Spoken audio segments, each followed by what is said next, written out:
Welcome back, everyone, to the study of Epistle of 1 Peter on exhortation. And we have reached our conclusion. We have two parts left, this one and the next, which will be covering 1 Peter chapter 5, 6 through 14. So a quick overview of this conclusion. We're going to look at humility and resistance in this video. And then the following and final video will be doxology and closing greetings. So humility and resistance, part 17, 1 Peter chapter 5, verses 6 through 9.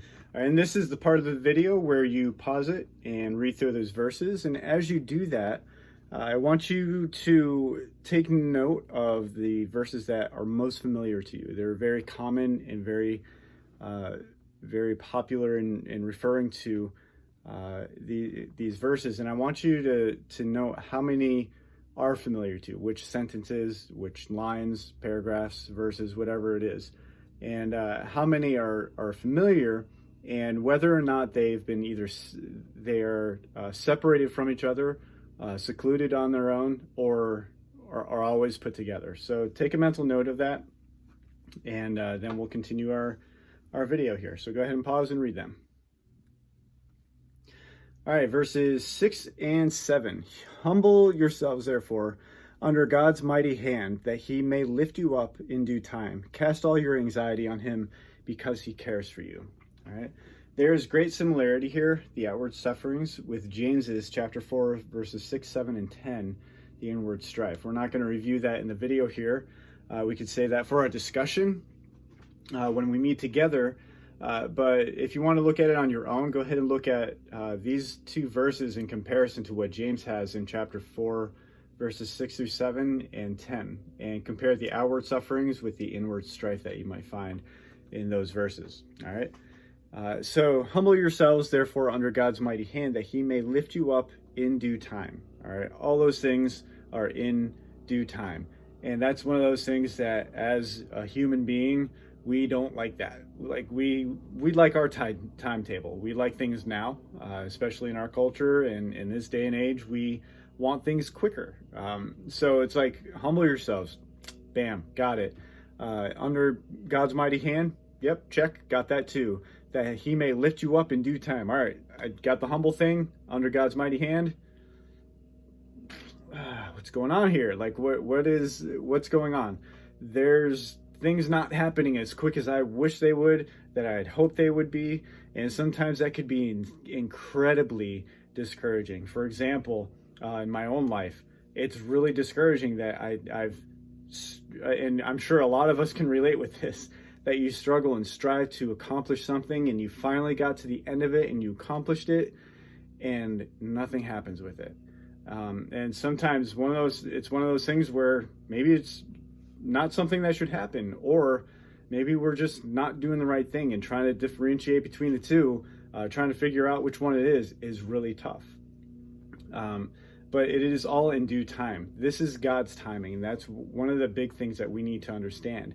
Not only is it under God's timing, but it's also under God's mighty hand. All right, what can go wrong outside of God's will in our lives? Okay, what can go wrong if we are not trusting in everything else, and we rather trust in God? Okay, so anxiety or care, as the New King James Version has, this is not as much as a positive word as the New King James Version translates. Rather, the word merimna refers to distraction, based from another word meaning to separate into parts or divide, distribute, generally to have an interest in something.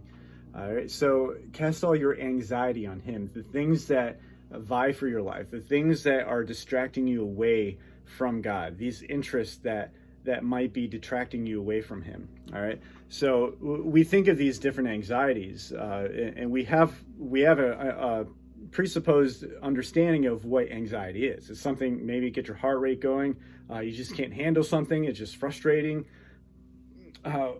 This interest that Peter's talking about, this anxiety that is something of an interest of ours, sometimes we cannot just put down and drop and walk away of things that are causing anxiety in our lives or distracting us from God. Sometimes we have to take these responsibilities.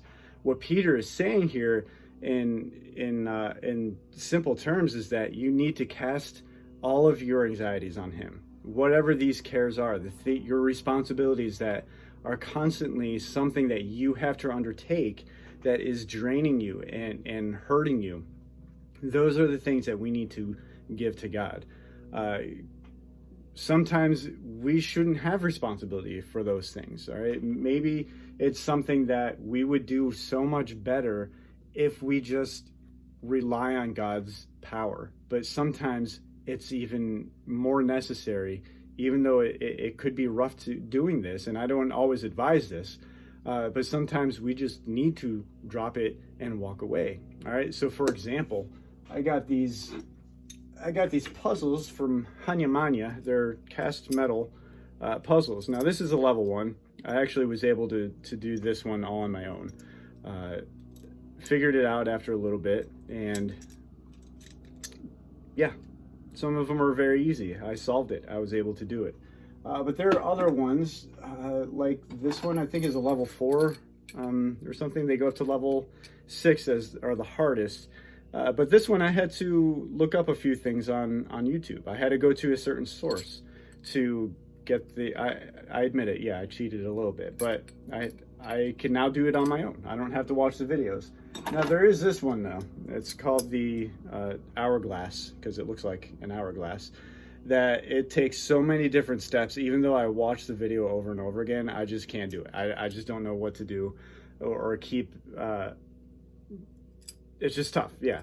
So what I've done is I've taken it and I've just put it up on that shelf, and I still haven't solved it. And guess what? Nothing changed. Nothing is better. Nothing is worse. This is the example that I want to give you to get a better idea of what it means to really cast your cares on God, okay? We can take these puzzles. We have them. We could put them right up on the shelf and ignore them, and they don't go away. But some of them, sometimes you need to go to a source, and that source needs to be God. All right, that's why Peter's saying cast these anxieties on him. And why is that? Because he cares for you. All right, the shelf doesn't care for us. The shelf is just there, it's just this place of waiting for these anxieties, for these different cares that are just going to come back again. Okay, some of those need to stay there. Okay, all of them should be cast to God. All right, sometimes that shelf is God's answer to casting our anxiety on him. We should never have the responsibility of something that we cannot accomplish on our own. All right, and even with help from other people's help, sometimes it's not going to be possible. So we do need to just give it right to God and walk away. Okay, and why is it that we can give that to him? Because he cares for you. We do not have to try to rid ourselves of our anxiety before we come to God. He wants to take that away for us because he cares. Years and years ago, I was at a church, and I remember a member of that church was always a suit and tie and everything, and he said, you know, if I'm going to come to the house of God, I want to look my best, and everybody should do that. You should honor God, and I understand where he's coming from, but at one point, this person who looked pretty much homeless. We weren't sure if he was homeless or not because he only came once. Because this person had approached him on how he was presenting himself in the church, and the person walked away from the church and never came back. And it's a sad story, and it's probably a common story that has happened too many times, where somebody approaches the church and they're disdained because they're different. They have dirty clothes on, holes, or they look like that generation or a different race, or you know, fill in the blank. What it comes down to is that God cares for us just as much as he cares for them. All right, we should all be able to cast our cares on God because he cares for you. All right, so we do not have to try to rid ourselves of our anxieties. We don't need to clean ourselves up and make ourselves look like we're presentable before God, because God is the one that makes us presentable before him. We cannot do it on our own. So let's look at the passage in Matthew chapter 6, especially the last. We'll look at the rest of them when we meet together, but I want to point out verse 33.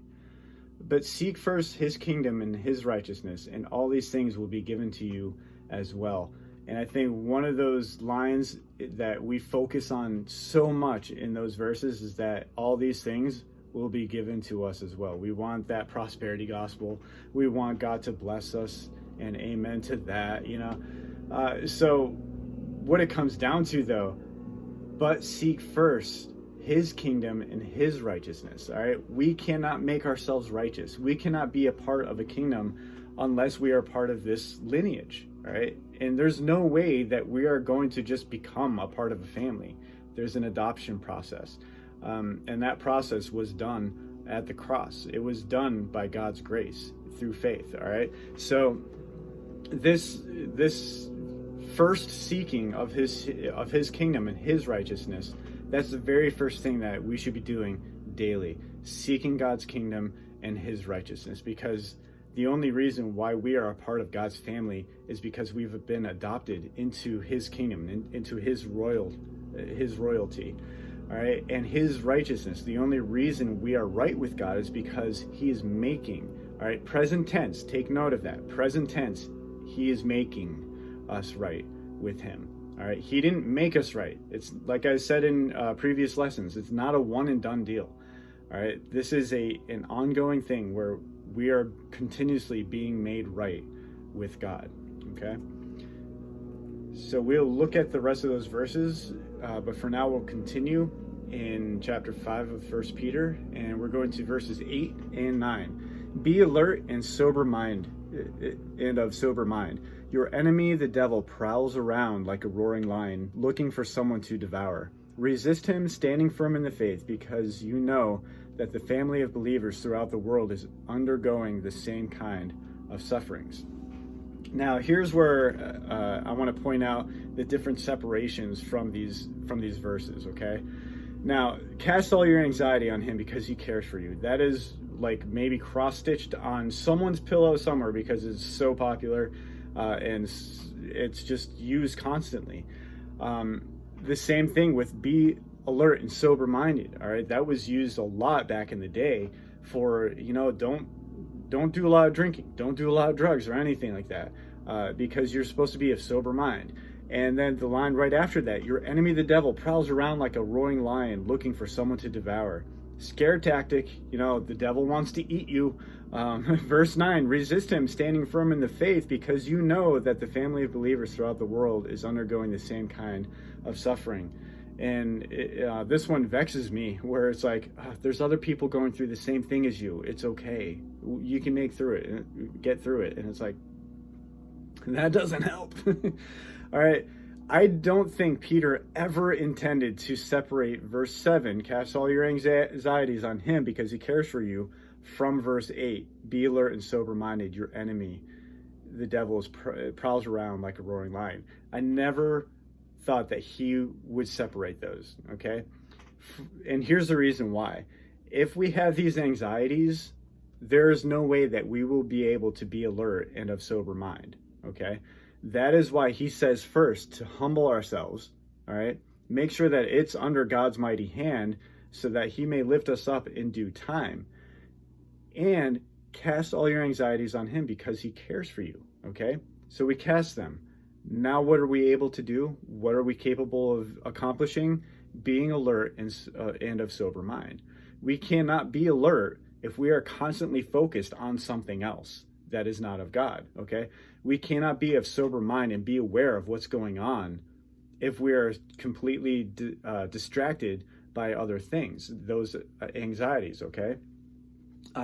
So self-control is another alert and sober-minded, self-controlled. Peter gives this encouragement at the beginning of his letter in light of their salvation in chapter 1, verse 13, to be calm and collected in spirit, okay?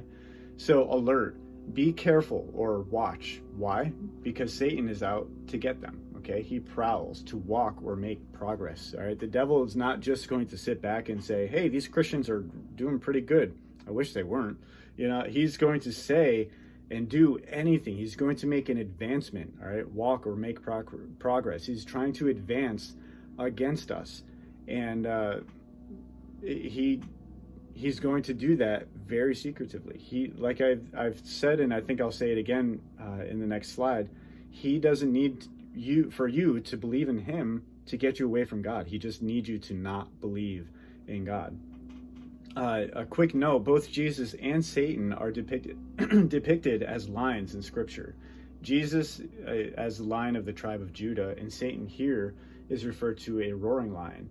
Now, quick note on lions, if you know anything about them, a lion roars when wanting to strike fear in its opponent. All right. Now, he's trying to advance on believers. He's trying to attack them and do whatever it takes to get them away from God. Now, if a lion is hunting and trying to take down its prey, it is not going to make noise. It wants to sneak up on them. All right, so the second bullet point there, a lion does not roar when hunting its prey, because that would be a bad tactic to sneak up on its prey. It's like alerting, hey, I'm on my way, I'm going to get you, okay? The purpose of this roaring lion that Satan is only to strike fear into people. Now, if we have fear, what is happening then, all right? Perfect love casts out all fears, as John wrote in his letters. Now, if we are constantly being afraid or scared, struck with fear by just anything, there's something that needs to be done. And I'm not saying that's something on your own that you need to do, all right? I think the language that Peter is using here is, again, a community language. After all the different things that he went through about how to function as a Christian within a certain society with each other, what does that look like now when this lion, when this Satan comes to roar and strike fear in us, all right? Like a lion after its prey, Satan will go after one who is not paying attention and or injured. Is anxiety hurting you? Okay? This is where we have the opportunity to surround each other. All right? For example, Satan really has a tough time coming at us if we are in great number. All right? I don't know how else to explain it, but it's just, when we gather together and are arm in arm with each other, how much power does Satan really have? All right. God has stripped him of that power, and it no longer belongs to him. And in fact, God has given us power to do certain things and to accomplish certain things for his righteousness and his kingdom. Okay. So this vigilance continues. Peter encourages his readers then to resist him. How do we do that? Here meaning to oppose or take a strong stand against. Okay. So Satan will try at all costs to defer you away from God's grace and majesty, and to deny God in the midst of suffering. Refer to 1 Corinthians 6:18. Flee from sexual immorality. Every sin that a man does is outside the body, but he who commits sexual immorality sins against his own body. All right, and a quick note on that. The difference between opposing, as what Peter uses, and fleeing, what Paul uses in Corinthians, are very huge. The difference between opposing and fleeing are very, very, I'd say even opposites, all right? So if we are going to oppose the devil, there is something that needs to happen. You should not do it alone, first of all. And second, we should know what we're up against, okay? Satan's a jerk, all right? But, that it's still a reality. It's still something very real. And something very scary. If you've ever heard different stories from third world countries and even in America where someone is being oppressed or possessed by an evil, unclean spirit or whatever it is, it's unnerving. It's very uncomfortable. But what it comes down to is that we can resist him. We can oppose him. If he's going to advance against us, Well, guess what? He's coming to the wrong place, because God is with us, all right? We're on God's side. It's not that God is on our side, okay? We are on God's side, okay? So, first of all, what does verse 6 say? Humble yourselves, all right? When we are resisting him, we need to humble ourselves. And we need to recognize, therefore, that we are under God's mighty hand. It's not by our own capabilities. It is because of God's mighty hand, that he may lift us up in due time. So then what do? We cast our anxieties on him because he cares for us. But we need to be alert and sober-minded, okay? Because our enemy, the devil, prowls around like a roaring lion looking for someone to devour. He's looking to get us. He wants to attack us. So that's all the more reason why we need to be humble and understand that we need God's help, and that we need to come together arm in arm when these attacks happen. All right? Satan will try at all costs to defer us away from God, and that is all the more reason why we need to oppose him together, okay? Now, this verse in 1 Corinthians, the difference between opposing and fleeing, take note, flee from sexual immorality, all right? Every sin that a man does is outside the body, but he who commits sexual immorality sins against his own body.